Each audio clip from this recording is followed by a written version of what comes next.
The 2007 Toyota Camry Hybrid is a great fuel-efficient car when the hybrid battery pack isn't 14 years old and failing. I picked up this Camry for under $500 with a dead battery pack, hoping I could just replace the cells. Join me as I dive into a technology I knew nothing about and see how it all turned out.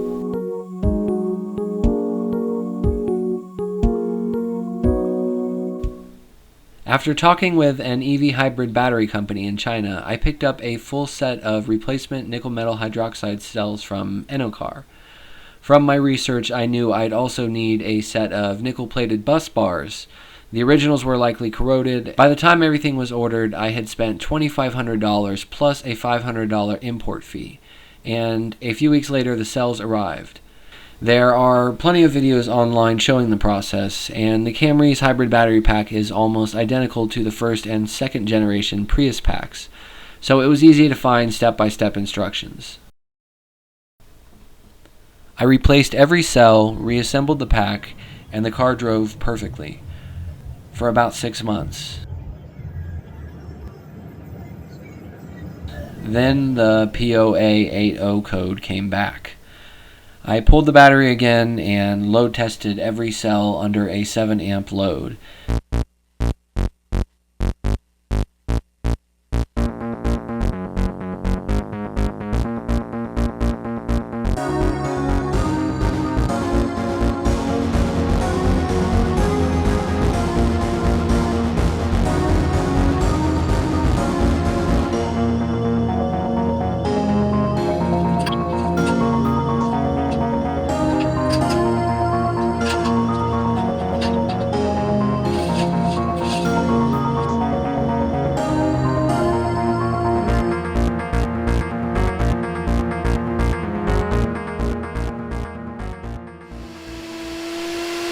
They all tested perfectly.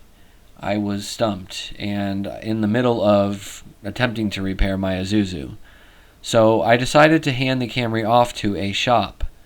I dropped it off at Cutting Edge Automotive and told them to fix it, whatever it took. The car sat there for over a month while they tried to track down a missing thermistor for the 12-volt battery, something that had been gone since I bought the car. Over a month later, they told me it was fixed. I paid $330, drove it home, and immediately the dash lit up again with hybrid system warnings. 1 week later, they told me their solution was to replace the entire battery pack with a Dorman unit. The problem is Dorman packs are known to be lower quality than the high discharge Enocar pack I had already installed. And Enocar even told me they replace any bad cells after testing. I limped home and spent the next day researching the POA80 code. Since I knew the cells were good, something else had to be wrong. I ordered an OBD2 Bluetooth adapter, downloaded the Dr. Prius app, and right away saw that one battery bank had a problem.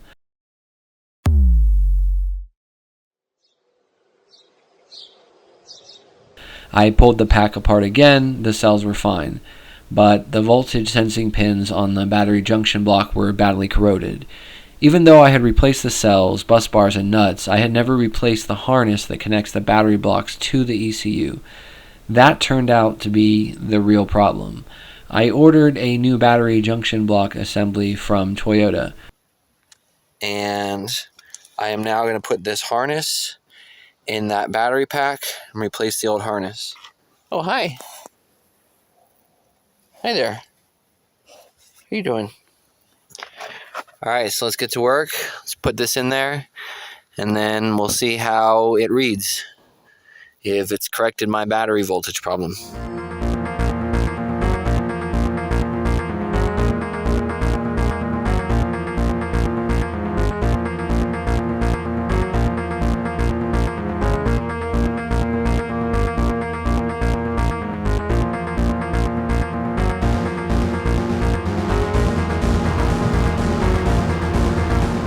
No pending, stored, or permanent diagnostic trouble codes. Tree. No codes. If you're replacing hybrid cells or diagnosing a hybrid battery, don't stop at replacing the cells, bus bars, and nuts. Replace the harness that connects the battery blocks to the ECU. Corrosion there can cause false voltage readings and trigger codes like P0A80. My fix took about 4 hours, cost under $150, and the part arrived in 5 days. Many miles later.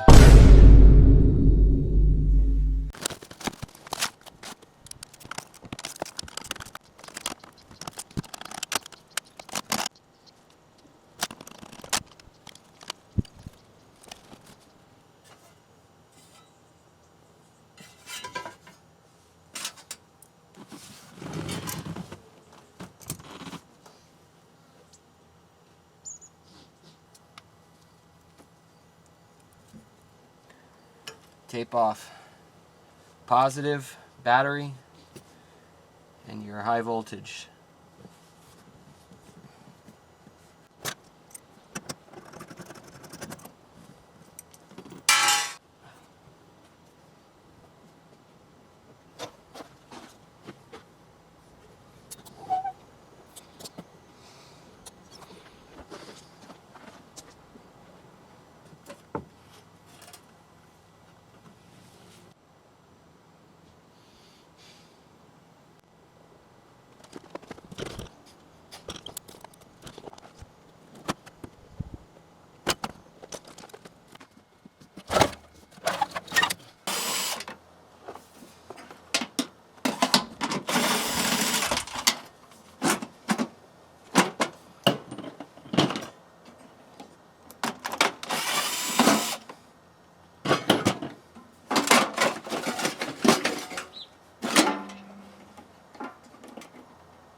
So this must be my problem. So now I'm at 14, 16, and the new one that I bought that obviously doesn't have a number. So the only new one in here is this one. I just went back to my old one. There's something wrong in cell block 8. I figure I'd buy one, put it in there, and a 50-50 chance of getting it right. And clearly, after some miles, this block has some internal resistance. So I'm guessing it was actually number 15. Kind of been chasing ghosts, but this should do it. We'll see what happens. I'm going to put it all back together, make sure my temperature sensors are actually touching the battery in a good position so that I get good readings. Otherwise, you'll have computer problems. Put this thing back together, put it back in the Camry, and hopefully I'll have a good hybrid system for the next Many miles later.